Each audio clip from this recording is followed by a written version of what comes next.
"You'll cook, warm my bed, and stay silent," the Alpha King asked the simple woman. She only nodded. The village lay quiet under the early morning mist, the kind that seemed to hold secrets in its damp, silver fingers. Birds had yet to sing, and the wind carried only the whisper of leaves brushing against each other. In this simple village, tucked between rolling hills and dense forests, lived a young woman named Leora.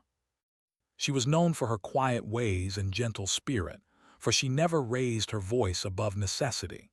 She worked in the fields, helped neighbors, and spoke little, as if her words were precious and had to be chosen with care. But Leora was unaware that her life was about to change forever. Far beyond the village, in a castle of dark stone that loomed over jagged cliffs, a king ruled with a hand as strong as iron. King Alaric, called the Alpha King by all who feared him, had eyes that seemed to see through lies, hearts, and walls. He was a man of great power and deeper secrets. Stories of his cruelty and unmatched strength floated like shadows in every town and hamlet. Yet behind his stern gaze, there was loneliness, a void that even his crown and armies could not fill. It was on a day like any other that the royal summons came for Leora. A royal messenger arrived at her small cottage, clad in chainmail and carrying a scroll sealed with the king's emblem. Leora's heart pounded as she broke the wax seal and read the words aloud in a trembling voice. "You are to present yourself at the castle immediately. The Alpha King requests your presence." The villagers whispered among themselves. Who could the king want from a simple village girl? Some said it was punishment, some said it was chance, but Leora said nothing. She packed only what she could carry and walked toward the unknown, her mind a mixture of fear, curiosity, and quiet resolve. The journey to the castle was long and treacherous. The forest seemed darker as she walked deeper into it, shadows stretching unnaturally along the path. Every rustle of leaves, every snapping twig made her heart leap, yet she continued, step by step. She clutched a small satchel against her chest, holding a loaf of bread, a cloth, and a few coins, all the possessions she had to carry into a world she did not understand. When she finally reached the castle, it rose above her like a mountain of stone, its towers sharp as spears, its windows dark as storm clouds. Guards with polished armor and cold eyes blocked her path, and the air was thick with the scent of iron and burning torches. "You may enter," one guard said, his voice echoing in the grand courtyard. Inside, the castle was quieter than she imagined. The halls were lined with tapestries depicting battles and kings long gone, and the walls seemed to hum with a strange, invisible energy. Leora felt a shiver run down her spine, but she kept her head high and her steps steady. Finally, she was brought before King Alaric himself. He sat upon a throne carved from black stone, his posture commanding yet not rigid. His eyes, sharp and unyielding, met hers immediately. The air between them seemed charged, as if the walls themselves held their breath. "You are the girl from the village," he said, his voice low but heavy with authority. "I have heard of you. You will cook for me, keep my bed warm, and remain silent at all times." Leora's hands trembled, but she nodded. She did not understand why she had been chosen or why her life had taken this path, but she had learned long ago that courage did not always roar. Sometimes, courage was quiet, like a flame that refused to die. The king studied her for a long moment, as if testing the air itself to see if she would falter. Then, he turned and left the hall without another word, leaving her to follow in silence. The castle seemed to watch her as she walked, its corridors twisting like a maze, its shadows deep and dark. Her quarters were small and simple, yet cleaner than anything she had known. A small bed with woolen blankets, a wooden table, and a chair. For a moment she allowed herself a deep breath, feeling both relief and unease. She was here, yet not free. She had power only in the quiet strength of obedience. Days passed, each one a repetition of tasks given by the king's silent command. She cooked meals in the grand kitchen, polished armor, and cleaned the corridors. The servants looked at her with curiosity, some with pity. Leora said nothing, as instructed, but she observed everything. She noticed the way the king walked alone through empty halls at night, the way his eyes seemed to carry shadows heavier than any crown. One evening, as she carried a tray of food to the king's chambers, she saw him staring out a tall window, the moonlight brushing his sharp features. He did not speak, but she felt his gaze resting on her as though trying to see her very thoughts. Leora's heart thudded in her chest, and she lowered her eyes, carrying the tray as quietly as possible. Yet, something inside her stirred a quiet curiosity, a need to understand the man behind the iron mask. She had learned to see things others overlooked: the faint tremor in a hand, the shadow of sorrow in a gaze, the weight of a crown that pressed not just on the head, but on the soul. One night she heard a whisper in the corridors. A soft, sibilant sound like the rustle of silk or a breeze passing through hidden cracks. Leora froze, listening. "Who's there?" she whispered. No answer came, only the echo of her own voice. Yet she felt eyes on her, unseen yet unmistakable. Fear prickled her skin, but so did a strange sense of destiny. She could not explain it, yet she knew something in this castle, something in the king, was connected to her in ways she could not yet see. The king's commands were clear, but his presence was more complex. In the days that followed, she began to notice the little things. The way he paused sometimes as if hearing voices no one else could hear. The way he sometimes lingered near the throne not out of necessity, but habit, as if the stone itself had memories. One afternoon, a storm broke outside. Rain lashed against the tall windows and thunder shook the stone walls. Leora moved through the kitchen, carrying soup to the king's chambers. She opened the heavy door, expecting to see him seated at the table.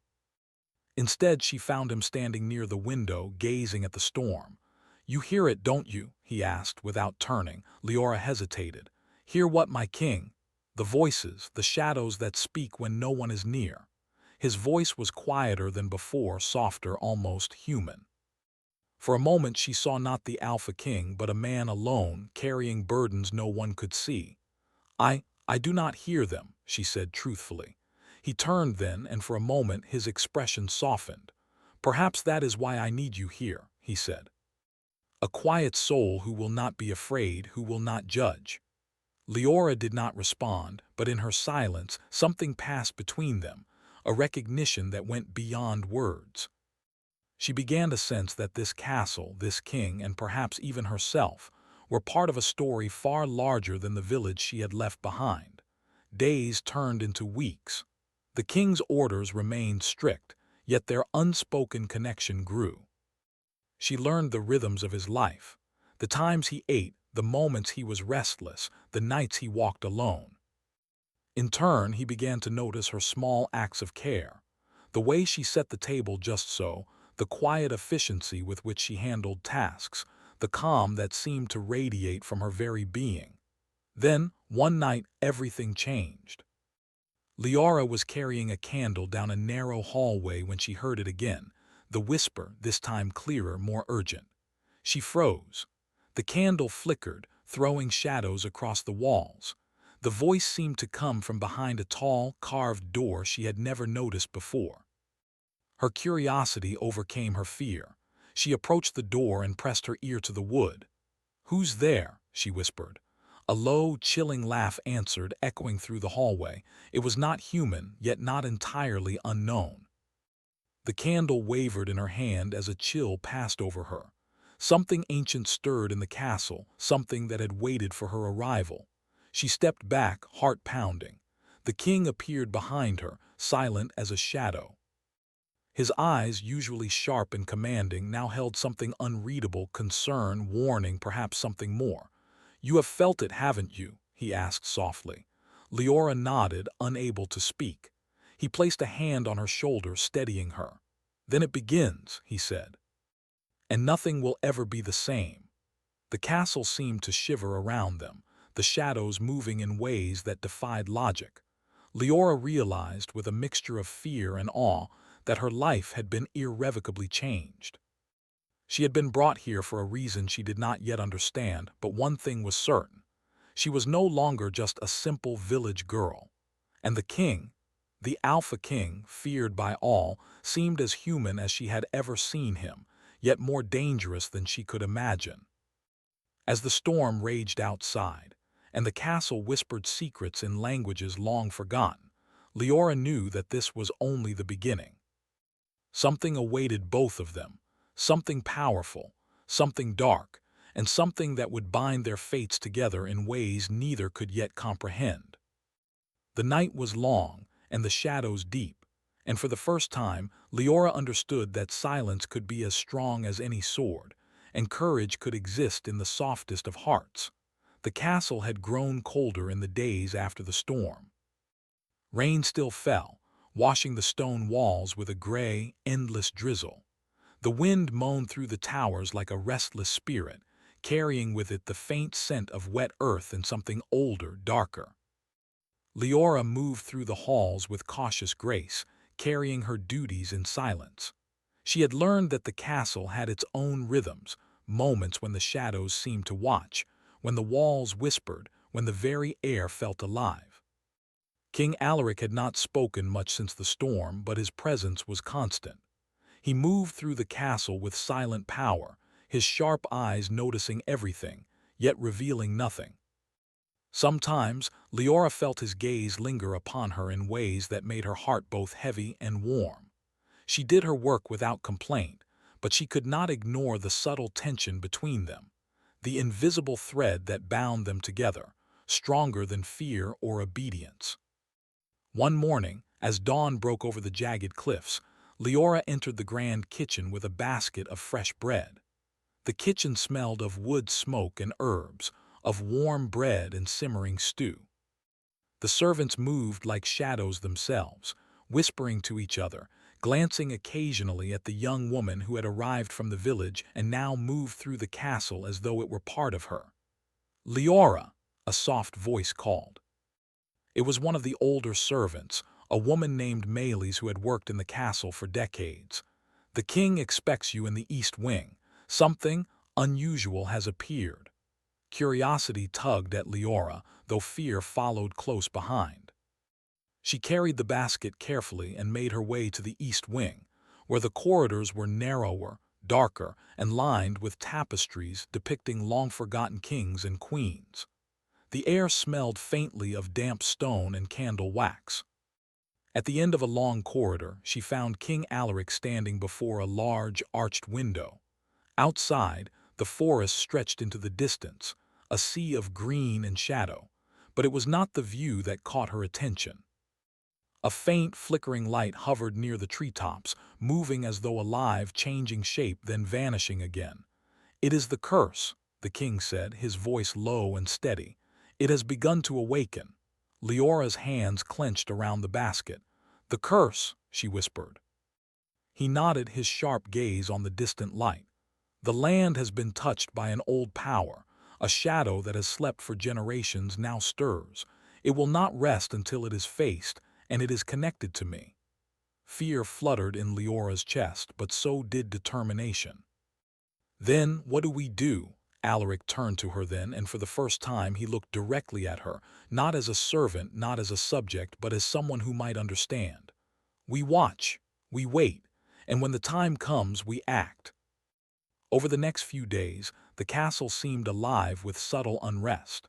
Servants whispered of strange noises in the night. Candles flickered even in still air.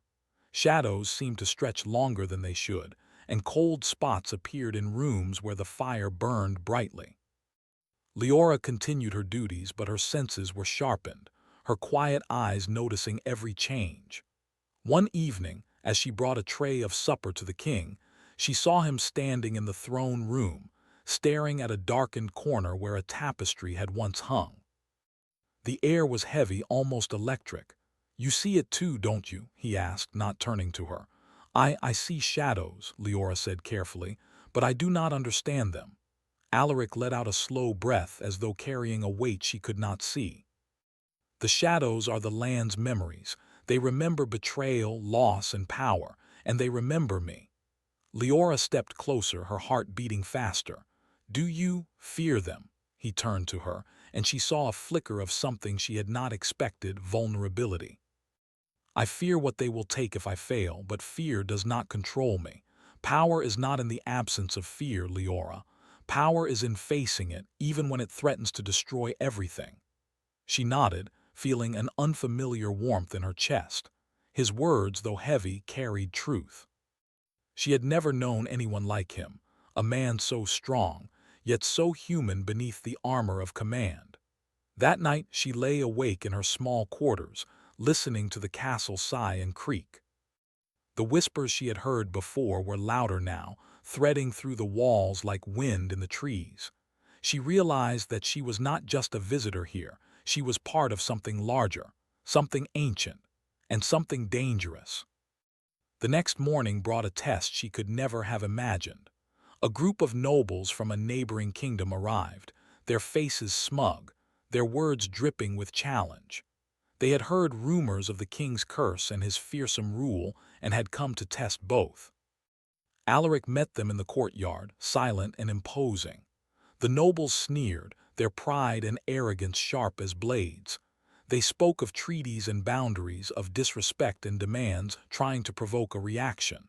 But the king remained calm. His presence alone silenced their words, and Leora watched from the shadows, feeling both awe and fear. She realized then that this was why she had been brought here, not only to serve, but to witness the strength of a man who bore the weight of a kingdom and a curse alike. When the nobles finally left, their pride wounded, Alaric turned to her. "Do you see now why silence is important?" he asked. "Yes, my king," she said softly, though her mind swirled with questions. He allowed himself a small nod, and for the first time a flicker of respect passed between them. Leora felt a strange mixture of pride and apprehension. She was still just a simple girl, yet she had glimpsed the power of the man she served. Days turned into weeks. Leora began to notice small acts of care from the king. A plate left warm beside the fire, a cloak hung across a chair when she entered a cold room. And in turn, she found ways to help him without words, arranging his books, tending the fire, keeping watch in silent vigilance. One evening, as the sun set behind the jagged cliffs, casting the castle in a blood-orange light, Leora found herself standing in the library. Books and scrolls filled every wall, and dust hung in the air like soft fog. She had been searching for knowledge about the curse, about the shadows, about anything that could help the king and the kingdom. He entered silently, his footsteps soft against the stone floor. "What do you seek?" he asked. "Answers," she said. "I want to understand." He came closer, his presence almost overwhelming. "Knowledge alone will not save you," he said. "Courage, heart, and understanding, these are the weapons you must wield." She met his gaze, and for a moment the world outside the library ceased to exist. Shadows and fear, power and darkness, all seemed to recede as if the room existed only for them. And yet the castle was never truly still. That night, as they both walked through the corridors, he to his chambers, she to hers, a sudden chill swept through the air. The candles flickered violently and the walls seemed to hum with a strange energy. Leora's heart raced. She knew the curse was moving closer, and she knew that the king sensed it too. "Leora," he whispered, almost to himself, "the shadows do not sleep. They wait for weakness, for hesitation. They are patient and they are cunning, and they will test everything you believe." She shivered, but she did not run. Instead, she squared her shoulders and followed him to the edge of the window, looking out at the dark forest. In the distance, a faint light flickered again, like the heartbeat of the land itself. The bond between them deepened in ways neither could fully understand. She was learning his secrets without him speaking them. He was learning hers without words. In silence, they shared something profound: recognition, trust, and the first sparks of something deeper. But the castle, with its shadows and whispers, was far from done with them. One night, as Leora slept, a soft knock came at her door. She rose cautiously, her heart pounding. Outside, a figure stood in the shadows, cloaked in darkness. "You cannot hide from what is coming," a voice said, low and chilling. Leora's hands trembled, but she did not scream. She knew in that moment that the kingdom, the king and herself were bound together in a struggle larger than any of them, and the shadows had begun their move. As the first light of dawn touched the castle towers, Leora understood that her quiet strength and courage would be tested in ways she had never imagined. And the king, the Alpha King, so powerful, so lonely, would need her more than ever, even as the curse crept closer, bringing shadows, secrets, and danger that would challenge everything they thought they knew about trust, power, and love. The castle seemed to breathe within. Unspoken tension. Shadows lengthened in the halls, moving like living things, twisting with every flicker of candlelight. Leora moved quietly through the corridors, her mind alert to every sound, every whisper of movement. She had grown used to the castle's strange rhythm, yet something felt different now. The curse, she could feel it, was no longer just a shadow at the edges of the walls. It had begun to stir actively, touching corners of the castle that had remained untouched for decades. King Alaric moved through his chambers with his usual calm, yet Leora could sense the weight he carried. There was a restlessness in his step, a subtle tension in his posture. The servants whispered among themselves, but none dared speak openly of the curse that had begun to claim its first victims, not in body, but in spirit. One evening, as twilight bathed the castle in shades of orange and gray, Leora entered the king's chambers carrying a tray of stew. She had learned that sometimes it was better to act without words, to anticipate his needs quietly. Alaric was standing by the window, looking out toward the distant forest. The wind tossed his dark hair, and the sharpness in his eyes seemed to glow with an inner fire. "You've noticed," he said without turning, his voice steady, low, and commanding. "Yes, my king," Leora replied softly. He turned then, and his gaze fell upon her in a way that made her chest tighten. There was no anger, no command, only recognition. "The curse," he said, "it is growing stronger. Soon it will touch more than just the castle walls. Soon it may touch us both." Leora set the tray down on the table and took a small step closer. "Then we must be ready. We can face it together." Alaric's eyes softened for a moment and he nodded, but the shadow behind his gaze remained. "Together," he repeated. "But you must understand, courage alone will not be enough. Strength alone will not be enough. Only understanding and trust, only these can guide us through the darkness." Leora nodded silently. She had long learned to read the unspoken language of the castle, to sense the subtleties in Alaric's commands and silences alike. Yet, even she could not anticipate what was about to come. The next morning, the storm returned. Heavy clouds rolled over the cliffs, lightning splitting the sky, thunder shaking the stone walls. The castle seemed to respond to the storm, its shadows growing deeper, its corners darker. Leora moved through the halls, keeping her eyes open, her mind alert. Something was coming, and she knew it would not be a test of strength alone. By midday, the first sign appeared. A section of the eastern wall shimmered with a pale, unnatural light. The servants recoiled, whispering prayers and warnings. Leora approached cautiously, her heart racing. Alaric arrived moments later, his presence commanding calm even in the midst of fear. "This is the curse," he said, placing a hand on the shimmering wall. "It has chosen this point to manifest. We must act carefully. One wrong move, and the shadows will not only consume the castle but reach into the hearts of everyone within it." Leora swallowed hard. "What must we do?" Alaric's jaw tightened. "There is an ancient ritual," he said, "a way to contain it even for a time. But it requires courage, focus, and trust is not always easy for one who has carried the weight of loneliness as I have." She took a deep breath, summoning the quiet strength that had carried her from the village into the castle. "Then I will trust you," she said simply. For a moment he looked at her as if seeing her truly for the first time. There was a tension in his expression, a flicker of something human beneath the mask of command. Then he nodded. "Very well. Follow my lead, Leora. And stay close." The preparations took hours. Candles were lit in a precise formation, ancient symbols drawn on the floor with chalk, and old tomes consulted to ensure every step was correct. Leora worked steadily, her hands moving with calm precision, her mind focused on the king and the task at hand. Alaric guided her, his instructions terse but clear, his presence both commanding and protective. As night fell, the ritual began. The shadows in the room swirled around them, dark and restless, as though aware of the threat they faced.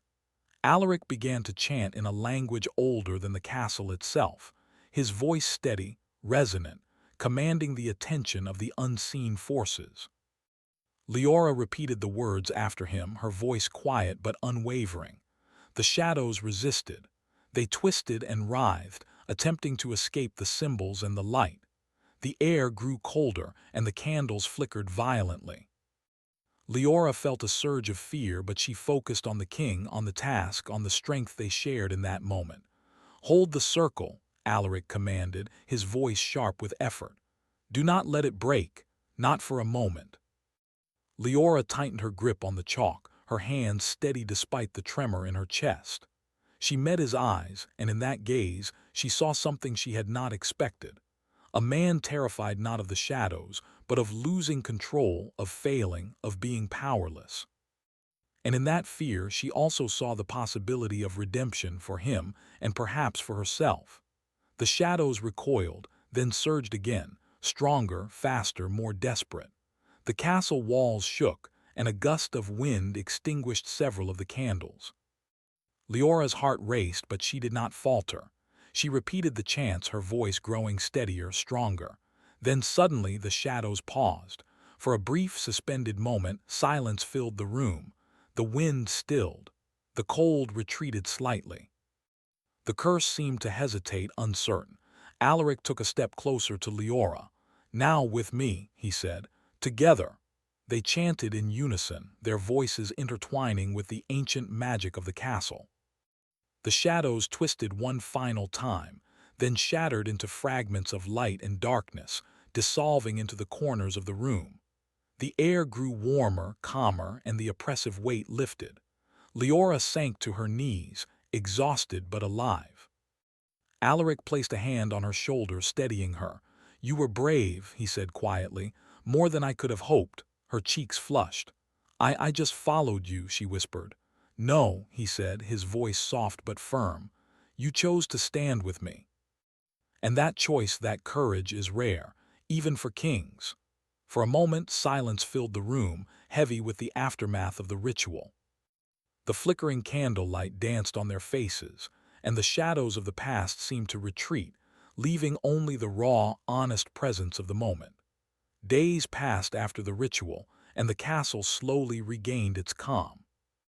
Yet the memory of the shadows lingered, and both Leora and Alaric felt the weight of what they had faced together. Something had shifted between them. The king, once untouchable and distant, now allowed small glimpses of humanity, a nod of approval, a faint smile, a shared moment of understanding.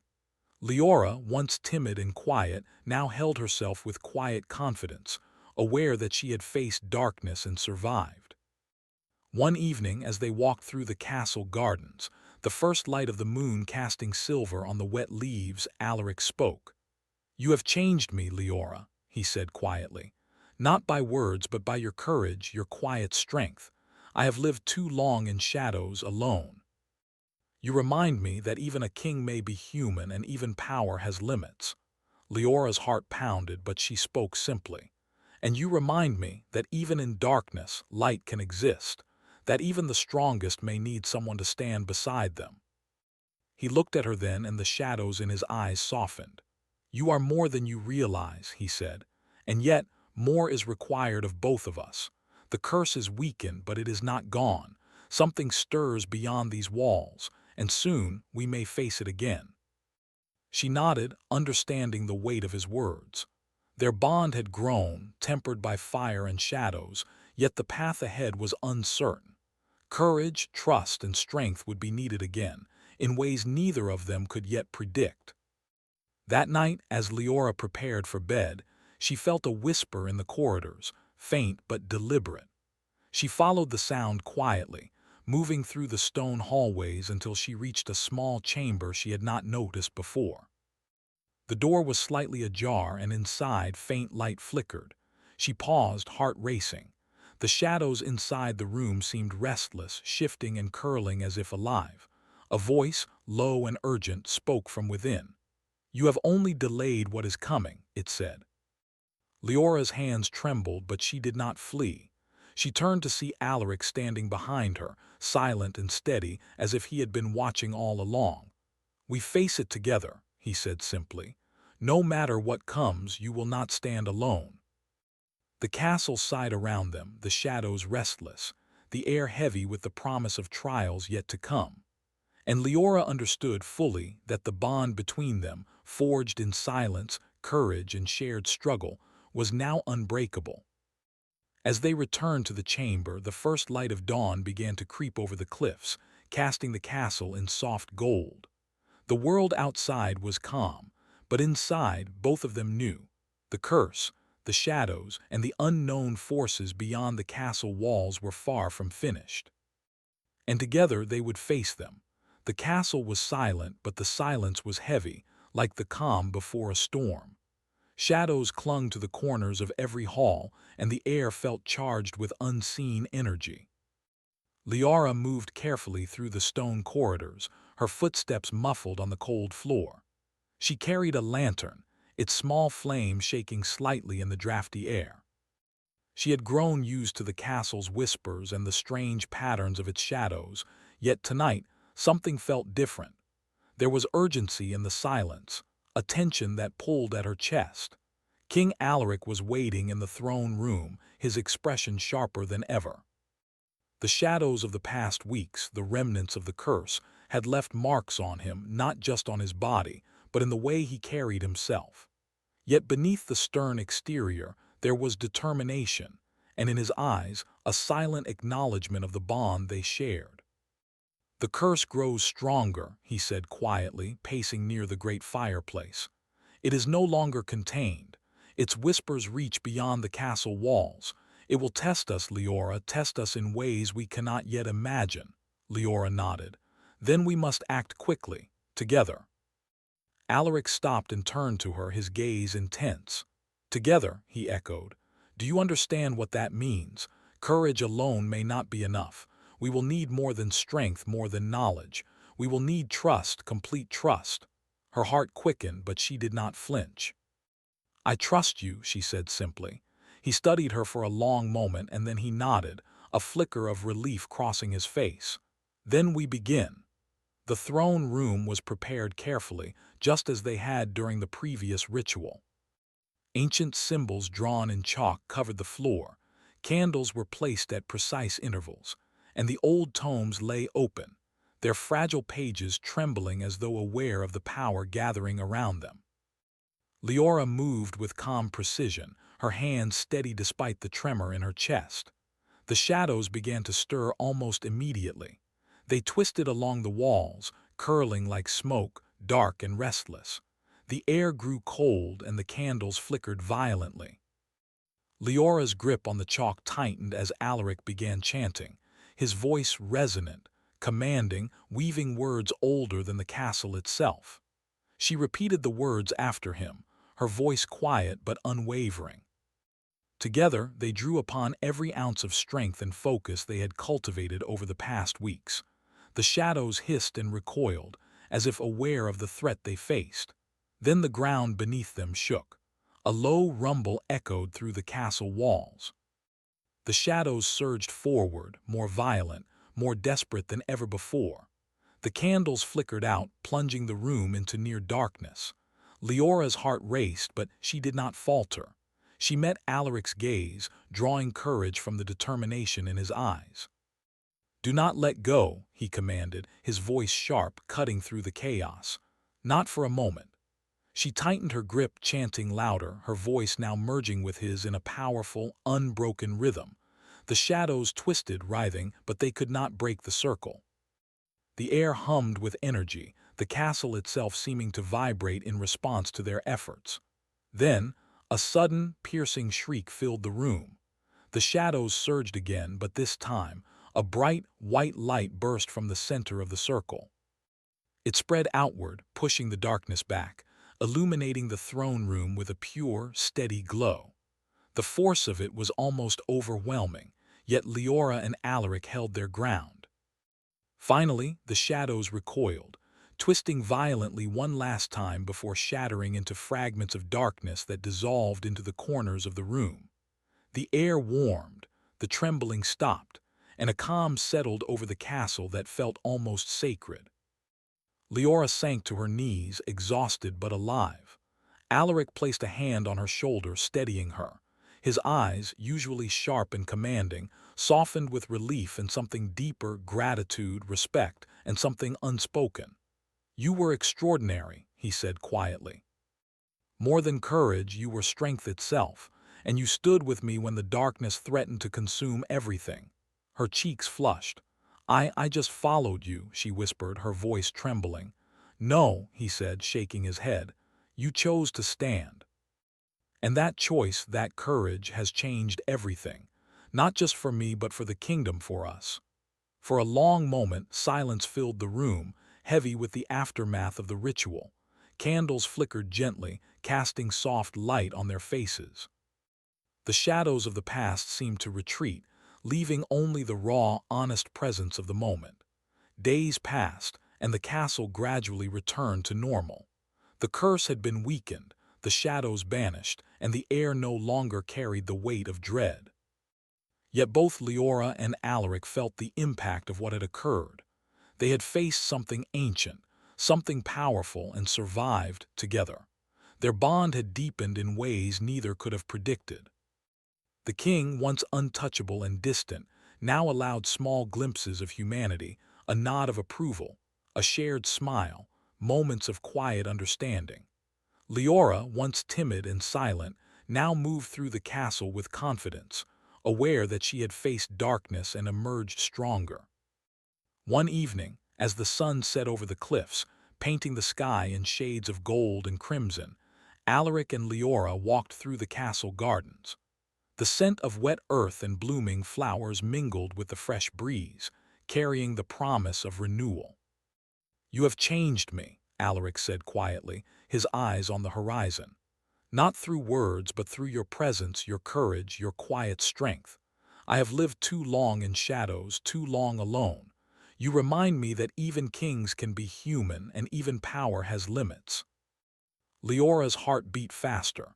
"And you remind me," she said softly, "that even in darkness there is light, that even the strongest may need someone by their side, that no one truly stands alone." He turned to her, his gaze intense but gentle. "You are more than you realize," he said, "and yet more is required of both of us. The curse may be weakened, but its memory remains. The world beyond these walls will challenge us again, and we must be ready." She nodded, understanding the weight of his words. Their bond had been tempered by shadows and trials, strengthened by trust and courage. Yet the future remained uncertain, a path winding between light and dark, danger and hope. That night, Leora stood at her window, looking out over the kingdom. The moonlight bathed the landscape in silver, soft and serene. She felt a calm she had never known before, a sense that, though trials awaited, she was no longer alone. Alaric appeared silently behind her, placing a hand lightly on her shoulder. "Rest now," he said, his voice low, steady. "Tomorrow we begin again, but tonight we have peace." She turned to him, a small smile playing on her lips. "Together," she said. "Together," he echoed, and for the first time there was no command, no expectation, only a shared acknowledgement of trust, courage, and hope. The castle seemed to exhale, as if it too recognized the moment. The shadows had been vanquished, but the lessons remained. Courage in the face of fear, trust in the midst of uncertainty, and the power of connection between two hearts. In the days that followed, the kingdom slowly healed. Word spread of the darkness that had threatened the castle and the courage of the young woman who had faced it alongside the Alpha King. The people whispered of her bravery, and even the nobles came to recognize her strength, her calm presence, her wisdom beyond her years. Alaric, for his part, changed quietly but profoundly. The crown weighed less heavily on his shoulders, not because his duties had diminished, but because he no longer bore them alone. Leora had become more than a companion. She was his equal in courage and heart, a partner in a kingdom built not only on power, but on trust and loyalty. One evening, as the sun dipped below the horizon, casting long shadows across the castle, Alaric and Leora stood on the highest tower, looking out over the land they had saved. The wind played through their hair, carrying with it the scent of rain and earth, of flowers and stone. "You are ready," Alaric said, his voice calm, steady, and filled with quiet pride. "I am," Leora replied, her voice sure, strong. "Because I have learned that courage is not the absence of fear. It is standing even when fear is present. And because I have learned that together we can face anything." He looked at her then, truly looked, and in that moment the castle, the kingdom, and the shadows all seemed to fade away. What remained was the bond forged in fire and darkness, tempered in trust and courage, a bond that would endure long after the shadows had passed. The moon rose high, silver and serene, bathing the castle in gentle light. Leora and Alaric stood side by side, two hearts united, two souls strengthened by trials, ready to face whatever the future might hold. And in the stillness of the night, with shadows retreating to the corners and peace settling over the kingdom, they understood that courage, trust, and love, even in the darkest of places, could awaken the light.